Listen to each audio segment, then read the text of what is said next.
स्वागत है आप सभी का। मैं खुद को बहुत भाग्यशाली समझता हूँ, मेरा अहोभाग्य कि हिंदी पढ़ाते पढ़ाते भगवत प्रेरणा से मेरे हृदय में भाव आया कि मैं यह श्री राम स्तुतियाँ आपके सम्मुख व्याख्यायित करूँ। यह श्री राम मंदिर श्रृंखला का तीसरा भाग है। इसके पहले भाग में मैंने श्री रामचंद्र कृपालु भजुमन इस स्तुति की व्याख्या की थी। दूसरे भाग में नमामि भक्त वत्सलम इसकी व्याख्या की, जो अत्रि मुनि की प्रार्थना है।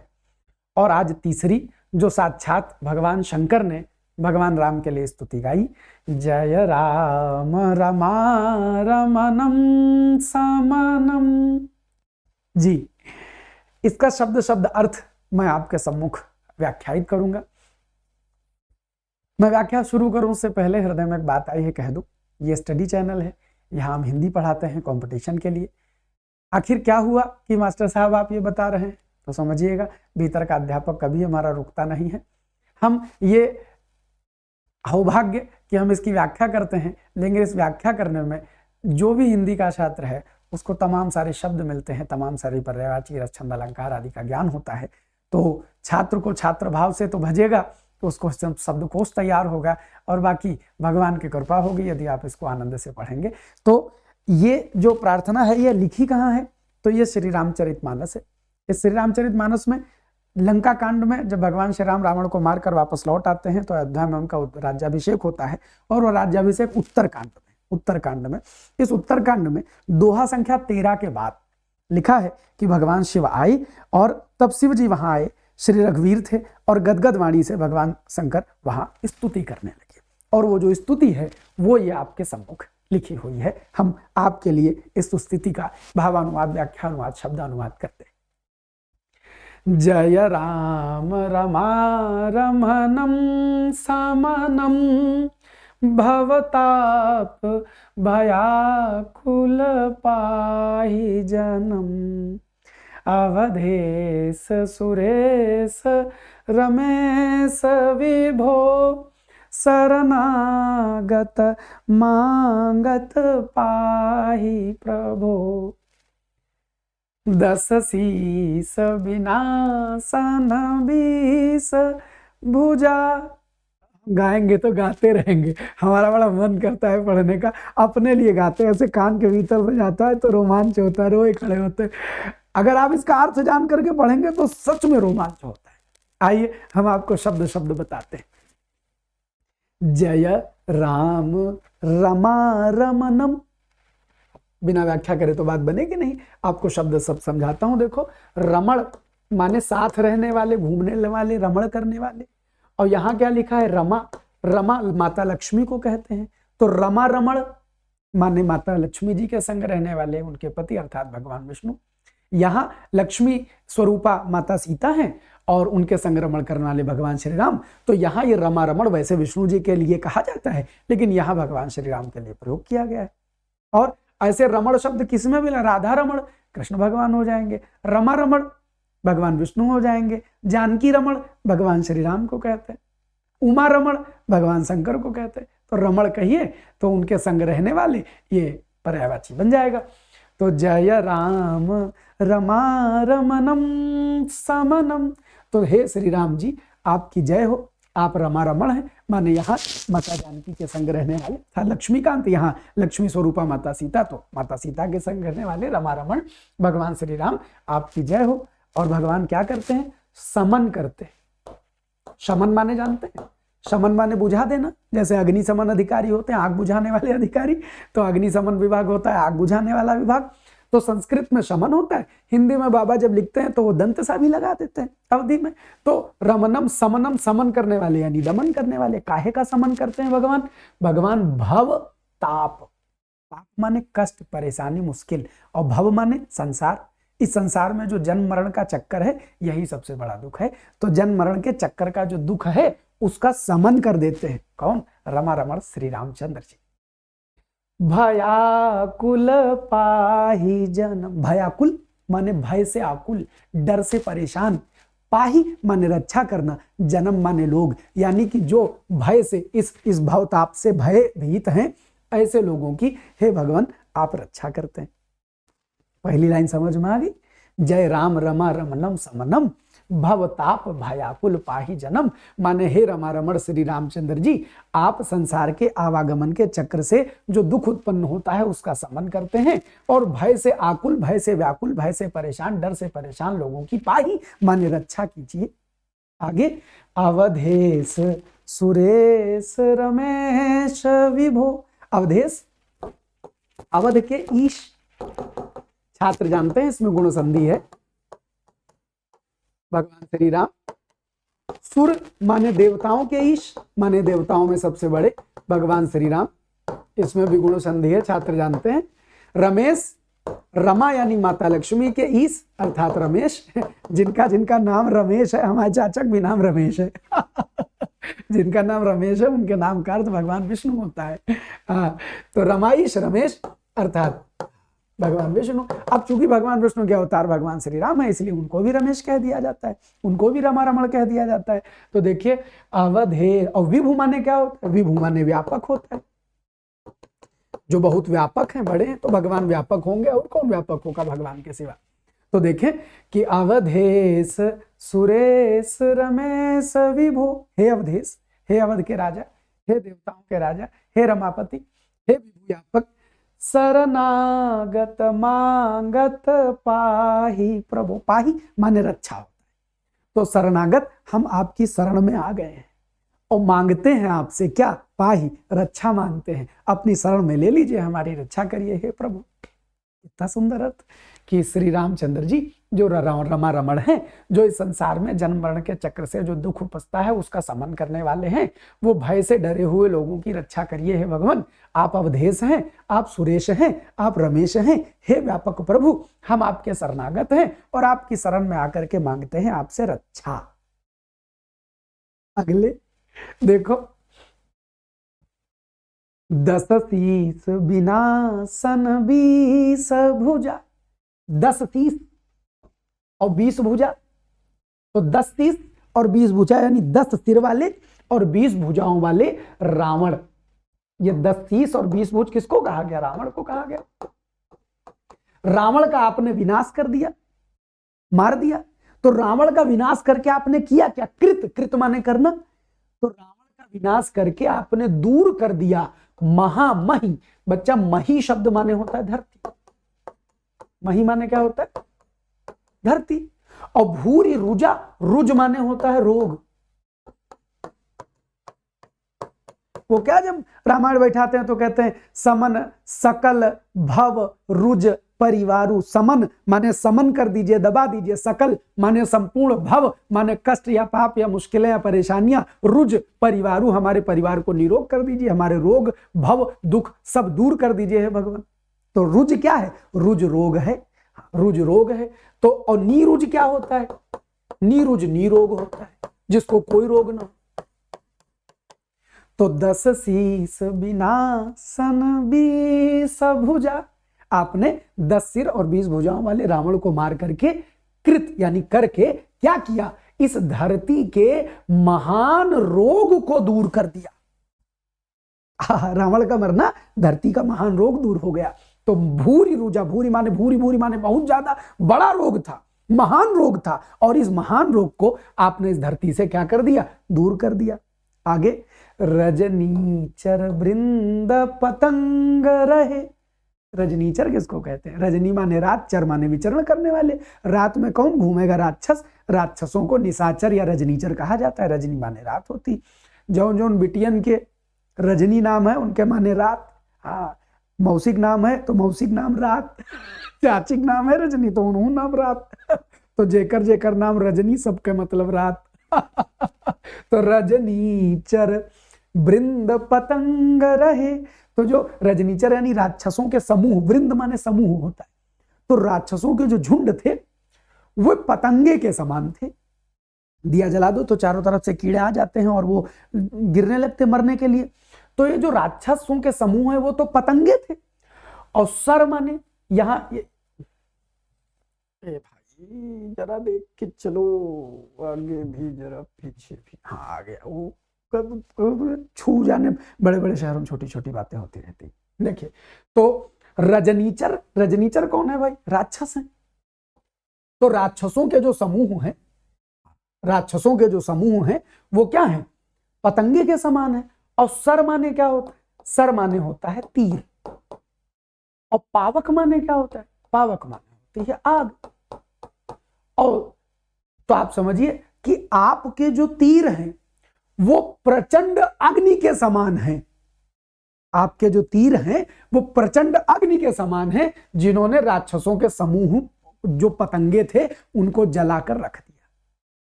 तो दूसरा अर्थ, 10 सिर और 20 भुजाओं वाले रावण का विनाश करके आपने धरती से महान रोग दूर कर दिया। और जो राक्षसों के समूह थे वो तो पतंगे के समान थे, जिनको आपके बाण रूपी अग्नि ने प्रचंड जल करके उनको प्रचंड तेज मतलब भयानक प्रचंड होकर के दहे, माने उन पतंगों को दहे यानी दहन कर दिया, जला डाला। ठीक, अगले चलते। भगवान शंकर प्रार्थना कर रहे, महिमंडल मंडन चारुतरम। गाने का लोभ रोक नहीं पा रहे हम। चारू माने इतनी बढ़िया है प्रार्थना, इसको जितना गाओ। अब हम बढ़िया नहीं गा पाते, जैसे हम बढ़िया भोलेनाथ स्वर वर दिए होते तो वहां मंच वंच पर बैठ करके बढ़िया गाते, वो नहीं गा पाते, अकेले गाते, बहुत आनंद आता है प्रार्थना गाने में। सुनो, चारू माने क्या होता है, चारू माने होता है सुंदर। चारू माने क्या होता है, सुंदर। येलो ही कलर ले रहे, पता नहीं दिख ना रहा हो। तो मही, वही मही माने धरती, मात्रा में लाने के लिए मही कह दिया बाबा ने। तो मही, महिमंडल माने इस संपूर्ण धरती पर कि आप मंडन है, माने किसी चीज को मंडित करना, माने सुशोभित करना, सुंदर करना। चारु तरम, तर लगा दो किसी चीज में तो उससे और ज्यादा, जैसे क्या कहते हैं लघुत्तर माने छोटे से, उच्चतर, उच्चतर माने ऊंचे से और ऊंचा। तो चारुतर माने सुंदर से और सुंदर। तो आप कौन है, इस संपूर्ण धरती मंडल पर, इस संपूर्ण धरित्री मंडल को आप सुशोभित कर रहे हैं और परम सुंदर है। और धृत माने धारण किए हुए हैं, सायक माने तीर, चाप माने धनुष, और निसंग माने तरकस। ये शब्द आपको स्तुतियों में और अच्छा आप जानिए, सुंदरकांड का व्याख्यानुवाद हम करते हैं मंगलवार और शनिवार रोज रात 9:15 बजे। मंगलवार रात 9:15 बजे, शनिवार रात 9:15 बजे लाइव चलता है, आया करिए। तो धृत धारण करते हैं, सायक माने तीर, चाप निसंग वरम, वर माने होता है श्रेष्ठ। तो आपने श्रेष्ठ तीर, धनुष और तरकस को धारण कर रखा है।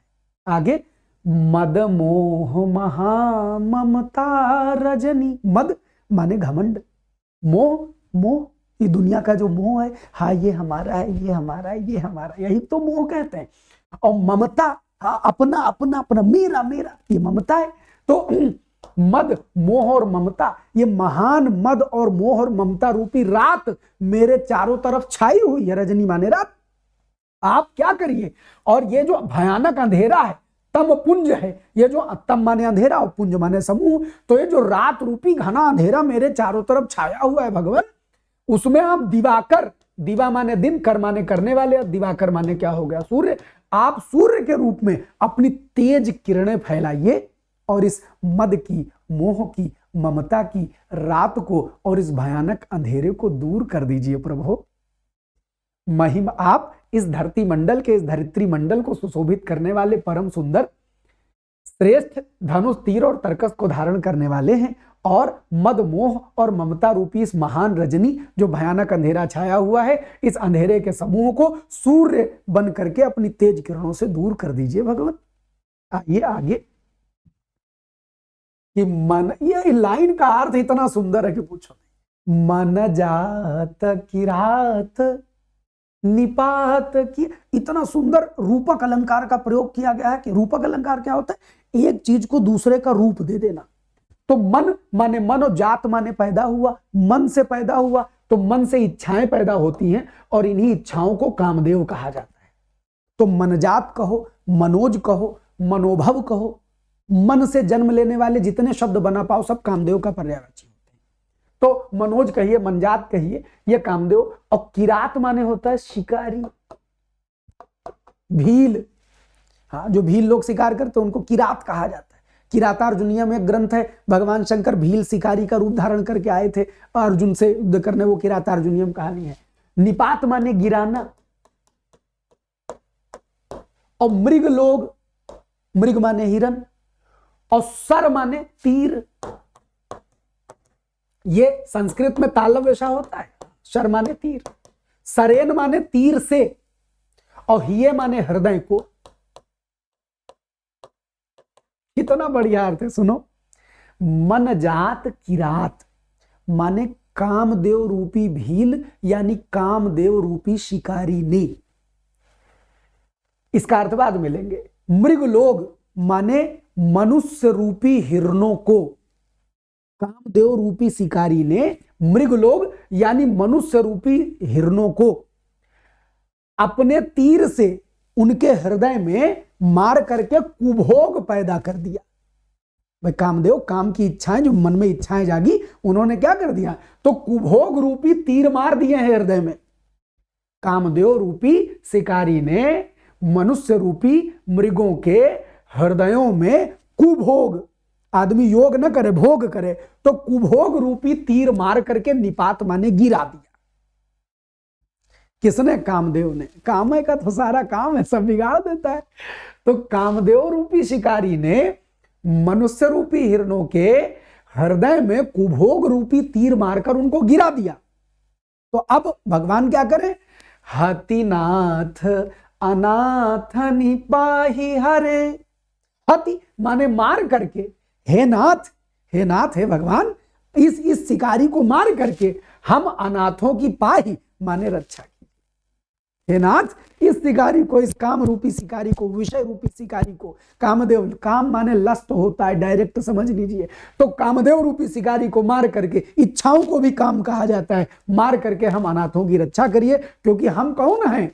हम विषय रूपी जंगल में, विषय जो संसार के तमाम सारी चीजें हैं, इनको विषय कहा जाता है, सांसारिक वस्तुएं।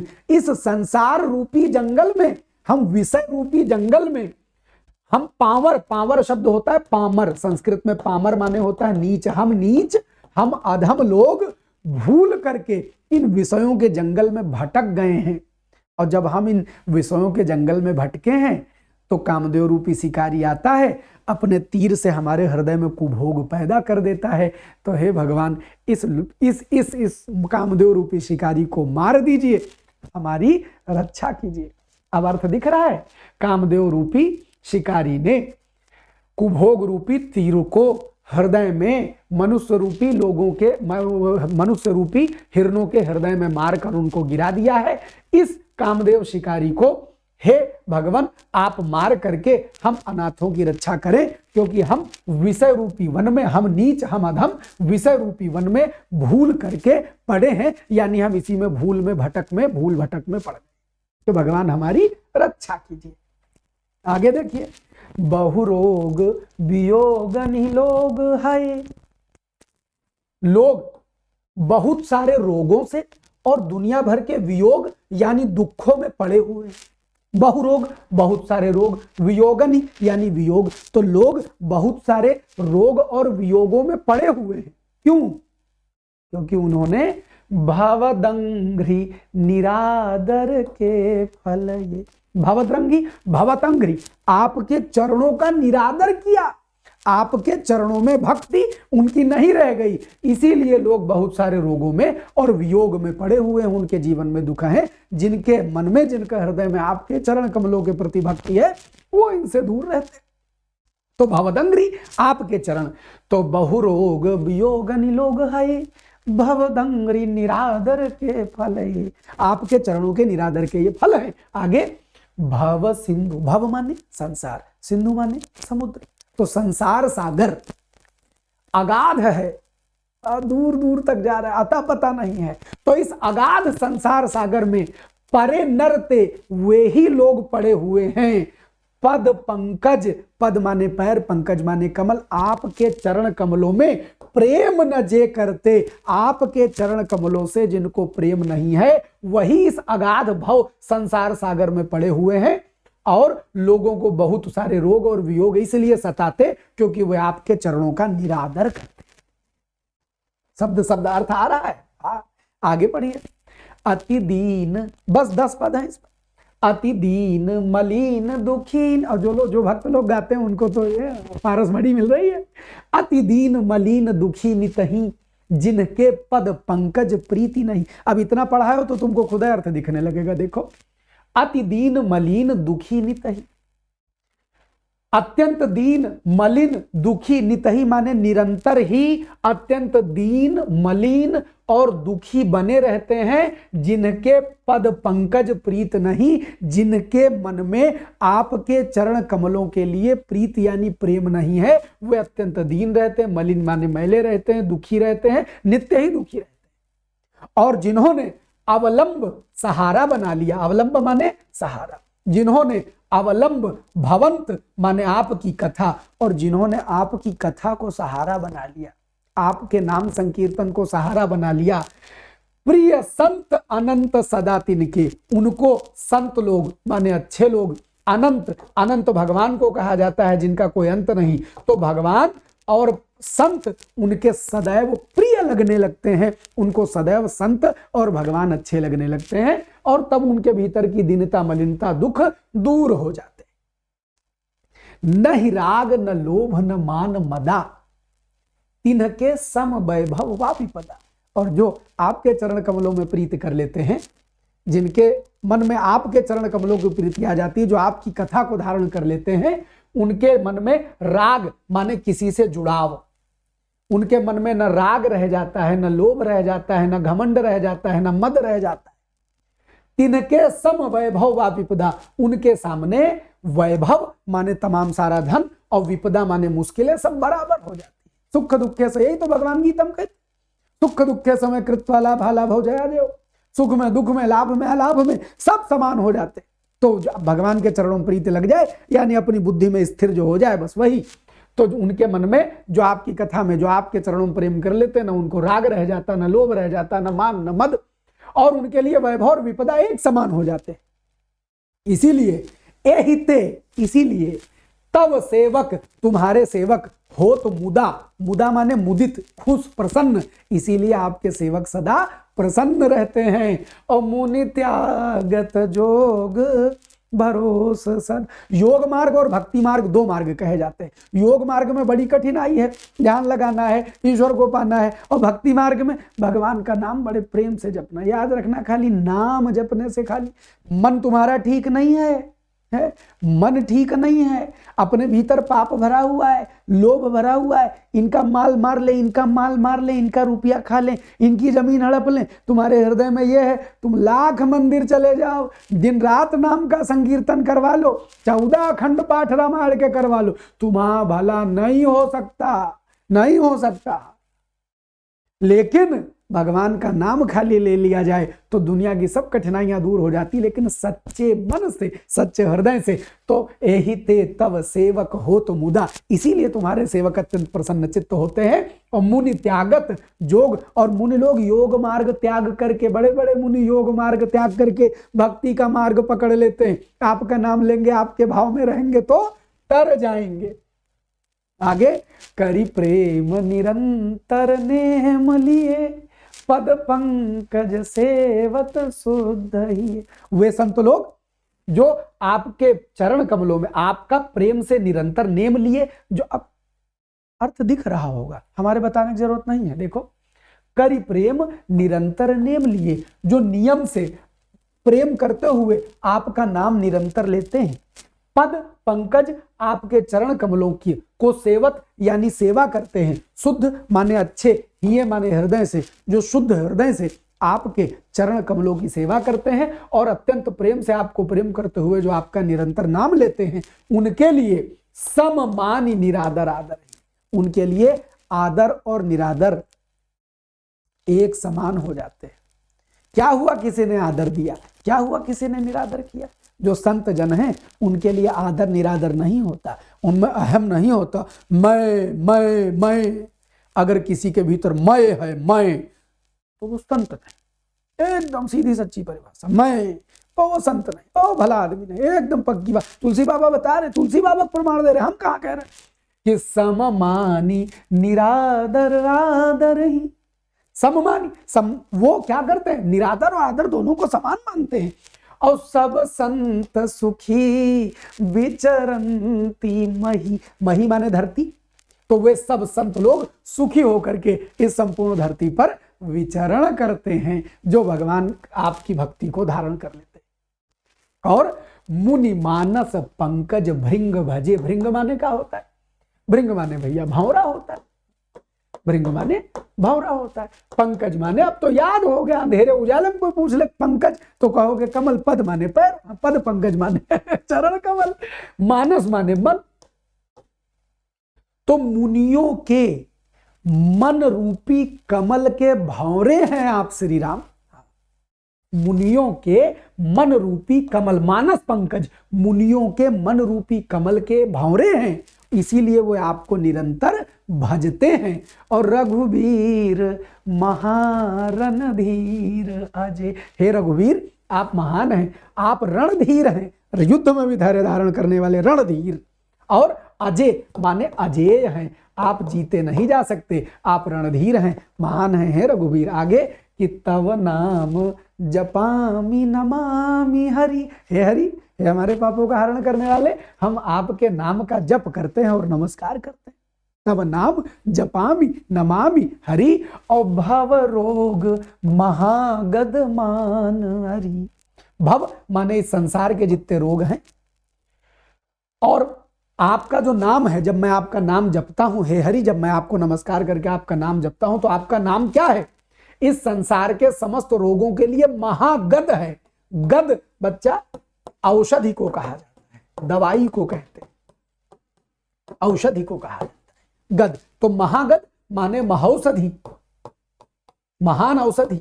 तो आपका नाम इस संसार के जन्म मरण के जो चक्कर हैं, इन रोगों के लिए महान दवाई है। और आपका नाम मान यानी घमंड के लिए, अरि यानी शत्रु के समान है। इसमें वो मत देखिएगा कि वो शुद्ध लिखा है कि नहीं, क्योंकि जब कविता लिखी जाती है और वो भी अवधि में लिखा जाता है उसमें, तो फिर वो वर्तनी शुद्धि आदि और वो नहीं देखा जाता, भाव देखे जाते कविता में। तो आपका नाम इस संसार के जन्म मरण के चक्कर के रोग के लिए महागद महौषधि है, और घमंड के लिए तो आपका नाम शत्रु के समान है। आगे गुणशील कृपा परमायतन, परमायतनम, परम आयतन, परम आयतन। हिंदी के छात्र रट ले, आयतन घर का पर्यायवाची होता है, धाम का पर्यायवाची होता है। तो परम आयतन यानी परम धाम, आप गुणों के, शील यानी चरित्र के, और कृपा के परम धाम है। प्रणमामि निरंतर श्री रमणम, श्री माता लक्ष्मी को कहा जाता है। तो श्री रमण, फिर से वही श्री रमण भगवान श्री राम को यहां कह दिया गया, क्योंकि जानकी जी माता लक्ष्मी का अवतार। तो आपको हम निरंतर प्रणाम करते हैं, हे श्री रमण, हे विष्णु भगवान के रूप, हे भगवान श्री राम, हम आपको निरंतर प्रणाम करते हैं। और रघुनंद निकंदय द्वंद्व, कल की प्रार्थना में भी निकंदन आया था। निकंदन, निकंदन माने निकाय देना, जड़ से नष्ट कर देना। तो हे रघुनंदन, हाँ आप निकंदय माने निकंदन कर दीजिए, नाश कर दीजिए किनका? द्वंद्व घनम, जो द्वंद्व के घन समूह हैं। द्वंद्व किसको कहते हैं? जीना मरना, पाप पुण्य, लाभ हानि, ये जो दो दो चीजें टकराती, इन्हीं को द्वंद्व कहते हैं। तो जीवन में जितने द्वंद्व हैं, उन सब द्वंद्वों को नष्ट कर दीजिए हे भगवान श्री राम रघुनंद। और महिपाल, मही माने धरती, पाल माने पालन करने वाले, हे पृथ्वी का पालन करने वाले। याद रखना महिपाल राजा का पर्यायवाची होता है, यानी हे राजा, हे धरती के राजा।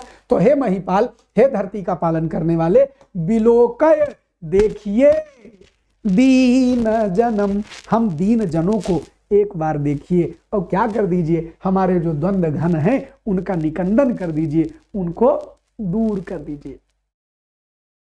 ये इतने 10 संस्कृत के श्लोक, संस्कृत जैसे संस्कृत मिक्स अवधि के। अब आगे आप पढ़ेंगे रामचरितमानस में, उत्तरकांड में जब दोहा संख्या 14 पर पहुंचेंगे तो यही लिखा है कि बार बार बर मांगऊं हरसि देहु श्री रंग, पद सरोज अनपायनी भगति सदा सतसंग, बरन उमापति राम गुण हरसि गए कैलास, तब प्रभु कपिन दिवाए सब विधि सुख प्रद बास। क्या अर्थ है कि अब आप खुद ही देखिए अर्थ निकल रहा है, बार बार बर मांगू, शंकर भगवान स्तुति कर रहे हैं तो वे श्री रामचंद्र जी से कहते हैं कि बार बार बर मांगू, मैं बारंबार आपसे वर मांगता हूं, हरसि देहु श्री रंग, हे श्री रंग, हे श्री रामचंद्र जी खुश होकर के हमको वो वर दीजिए। कौन सा? कि पद सरोज, सरोज माने कमल, पद माने चरण, तो चरण कमल, पद सरोजन पाइनी भगति सदा सत्संग, आपके चरण कमलों में अनपाइनी, जो किसी अन्य को ना पाए, बस आप ही को पाए, यानी हम आप ही पर पूरी तरह निर्भर हो जाएं, ऐसी अनपाइनी भक्ति हमको दीजिए और हम आपके नाम के सत्संग में सदैव डूबे रहे। आगे बरनी उमापति राम गुण, और उमापति यानी भगवान शंकर, उमा के पति उमापति, उमापति भगवान शंकर, बरनी राम गुण, भगवान श्री रामचंद्र जी के गुणों का वर्णन करके हरसि गए कैलाश, खुश होकर के कैलाश चले गए। तब प्रभु कपिन, अब आगे राम कथा शुरू हो जाती है फिर कि तब प्रभु कपिन दिवाए, तब जो शंकर हनुमान श्री रामचंद्र जी के साथ सारे वानर भालू आए थे, उन वानर भालुओं को राज्याभिषेक हो गया। तो राज्याभिषेक के बाद उन वानर भालुओं को भगवान श्री राम ने वास यानी ठहरने के अच्छे अच्छे डेरे दिए। अब इसके बाद आगे श्री रामचरितमानस पढ़ेंगे तो उसमें कथा चलती। तो भैया ये कथा किसने, ये स्तुति किसने गाई? भगवान शंकर ने। किसने लिखी? श्री रामचरितमानस में बाबा तुलसी ने। हम कौन है? हम माध्यम हैं। हाँ, जैसे लेंस नहीं होता है, उत्तल लेंस, हाँ, उसमें से सूरज की किरणें निकलती उस पार चली जाती, कंसंट्रेट कर देते हैं, बस हम वो कंसंट्रेटर हैं, बस इतने समझ लो, उत्तल लेंस हैं। हमारा काम कोई नहीं, हम वो बीच में खड़े, इधर का ज्ञान आप तक पहुंचाने का काम करते। भगवान हम पर कृपा करे, ये भाव मन में सदा बना रहे, आप तक ये भाव पहुंचे, इसका रंचमात्र भी आपके भीतर ये अर्थ का भाव यदि पहुंचा होगा और आप पढ़ते समय जब इस बात को ध्यान करेंगे तो आप समझ लीजिए कि हमारे जीवन का ये जन्म लेना कृतार्थ हो जाएगा। तो आए, अब मास्टर जाग गया, इतने प्रेम से पढ़ाए, अब सवाल जवाब पूछेंगे, बहुत प्रेम से पढ़ाया है, सबका उत्तर दे के जाइएगा। हाँ, जितने जने बैठे हो, जितने छात्र हो वो तो दो, और जितने छात्र नहीं हो, उम्र छात्र वाली चली गई, कोई बात नहीं, उत्तर दीजिए। आइए देखिए, खंडन का विलोम क्या होगा? तो एक शब्द आया था इसमें मंडन, मंडित, तो मंडन माने किसी चीज की शोभा बढ़ाना और खंडन माने उसको तोड़ देना। किसी प्रतिमा को तोड़ देना माने खंडित कर देना, और किसी प्रतिमा को सजाना माने उसको मंडित कर देना। तो खंडन का विलोम मंडन होता है। किरात का अर्थ क्या है? मन जात किरात, तो मनजात क्या था? कामदेव था। और किरात क्या है? अहेरी, अहेरी माने होता है शिकारी, भील कह लीजिए, शिकार करने वाली जाति भील, अहेरी। हाँ, तो किरात हो गया अहिर, सॉरी अहेरी, अहेरी। सायक क्या है? तो धृत सायक चाप निसंग वरम, तीन शब्द आए थे। तो सायक तीर को कहते हैं, सायक तीर को कहते हैं। अगला प्रश्न, निसंग भी आ गया, तो निसंग किसको बोलते हैं? निसंग, अब देखो, भाथा माने होता है तरकश, तुड़ीर माने होता है तरकश, ईसुधि माने होता है तरकश, कारमुक तरकस नहीं है, कारमुक क्या है? कारमुक धनुष को बोलते हैं। और आप जानते हैं कि निसंग भी क्या है? निसंग भी है तरकस। तो ये सब तरकस का पर्यायवाची था। कौन कौन? भाथा, तुड़ीर और ईशुधि। अगर आप सुंदरकांड हमसे पढ़ेंगे तो, और या ये स्तुतियां सुन रहे हैं तो इन सब में ये शब्द बार बार आएंगे, तो याद कर लीजिए। हाँ, फिर से दोबारा स्टूडेंट के फील में आइए, मजा आएगा। हाँ, तो देखिए, मन जात, तो आपको हमने बता ही दिया था, पूछा गया कि मनजात का पर्यायवाची इनमें से क्या नहीं है? तो मनजात माने कामदेव। कामदेव के पास 5 तीर हैं जो मार के एकदम सबको एकदम बौरा देता है, तो पंचसर बोलते हैं।